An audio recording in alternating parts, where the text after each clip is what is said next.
What's your experience about spaghetti? Relax and watch while I tell you my story. I remember when pasta or spaghetti used to be our favorite dish, but yet we call it worm. Yes, of course, it looks like worm. My mom prepares this for us only on occasional basis, which is when we either pass our exam. Because why? She doesn't see it as food. According to her, spaghetti are for those people that are lazy to cook, just the way she sees noodles. So on the first day after I got admission in the boarding school, we all asked to run to the dining to have our dinner. And behold, it was spaghetti. I was so happy that day that I could finally eat this without taking any permission or just special occasion. Then I quickly rushed to collect mine because that was my favorite food, yes, and I saw it much.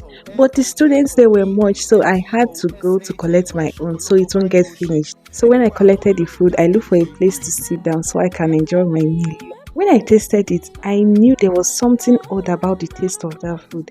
It wasn't like the one my mom prepares in the house for us. So why is this one odd? I thought spaghetti should be cooked with the same recipe and it should also taste alike. This spaghetti was so tasteless but looks delicious. So I asked my friend close to me, this food, how is it? Do you like it? Because me, this food is tasteless and I can't eat it.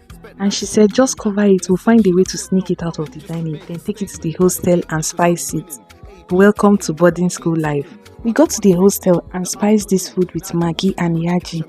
But I couldn't eat it because the Maggi was still raw. As time goes on, I became the emperor and conqueror of sneaking in spices. Let me know in the comment section if you can relate with this story. See you guys in my next video. Bye!